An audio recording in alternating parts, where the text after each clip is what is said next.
और अब बात हिमाचल प्रदेश की। यहाँ का कुल्लू एक बार फिर व्यास नदी की प्रचंड लहरों की चपेट में आ गया है। बीते 2 दिन से यहाँ पर लगातार बारिश हो रही है और इसी भारी बारिश के बाद व्यास नदी का जलस्तर अचानक बढ़ गया है।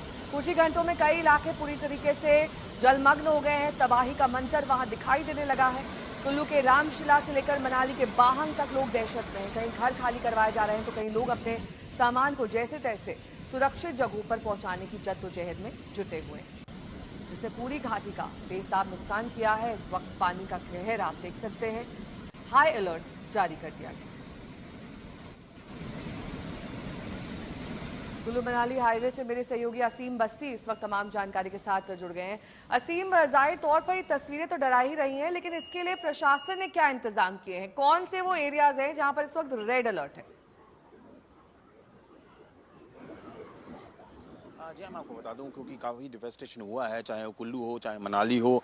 मंडी हालांकि ठीक रहा है। इस वक्त हम कुल्लू मनाली हाईवे के ऊपर हैं, लेकिन बड़ी बात यह है कि आप देख सकते हैं कि जगह जगह लैंडस्लाइड्स हुए हैं। ये मेरे पीछे भी आप देख सकते हैं कि किस तरह लैंडस्लाइड हुए हैं और पिछले 24 घंटे ऑलमोस्ट हो गए हैं तब से ये जो हाईवे है वो बड़े ट्रैफिक छोटा ट्रैफिक हो उसके लिए बंद है। आगे जाके ब्लॉकेड्स हैं, इक्का दुक्का जो गाड़ियां जाती हैं उनको भी आगे जाके रोक लिया जाता है। सो पूरी तरह ये जो हाईवे है वो बंद है। और आप मेरे इस तरफ देख सकते हैं भी किस तरह ब्यास रबर जो है वो स्पेट पे है, उफान पे है, क्योंकि लगातार हमने देखा कि यही ब्यास रिवर है जिसने कुल्लू में भी डैमेज किया, मनाली में भी डैमेज किया।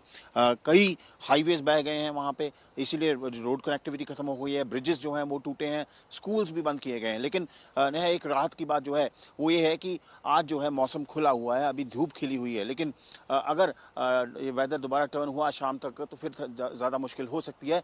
एडमिनिस्ट्रेशन का बेसिकली अब टास्क ये है, पहला काम उनका ये है कि कुल्लू मनाली के एरिया में कि बेसिकली जो लोग खतरे के पास हैं, पानी के पास हैं, उनको सेव किया जाए। उसके बाद किसी तरह लैंडस्लाइड्स क्लियर करके हाईवे जो है उसको रिस्टोर किया जाए, क्योंकि बहुत ही इंपॉर्टेंट हाईवे है ये, नेशनल हाईवे है जो पिछले कल से बंद पड़ा है और लोग जो हैं चाहे ट्रकर्स हों चाहे टैक्सी ड्राइवर्स हों वो सड़कों पर हैं।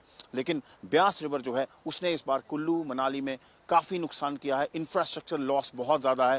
लेकिन ये कल से जो अलर्ट था और आज भी अलर्ट है, लेकिन शाम तक हो सकता है मौसम बदले। लेकिन अभी राहत की बात यह है कि मौसम खुला हुआ है जिसकी वजह से रेस्क्यू ऑपरेशन चल रहे हैं। ठीक है, बहुत बहुत शुक्रिया तमाम जानकारी के लिए आपका। वहीं हिमाचल प्रदेश में लगातार हो रही बारिश से जनजीवन अस्त व्यस्त है। इसका ताज़ा उदाहरण हमीरपुर शहर में देखने को मिला है। बारिश रुकने के बाद यहाँ पर बाल स्कूल के पास एक पुरानी दुकान अचानक भरभरा कर गिर गई, लेकिन राहत की बात यह रही कि कोई भी हताहत नहीं हुआ। प्रत्यक्षदर्शियों के अनुसार दुकान की पुरानी और जर्जर हालत लगातार बारिश के कारण और भी ज्यादा खराब हो गई थी। जब दुकान से स्लेटें निकलने लगी तो राहगीरों ने तुरंत खतरा भांप लिया और वहां से गुजर रहे लोगों को रोक दिया, जिससे एक बड़ा हादसा होते होते टल गया।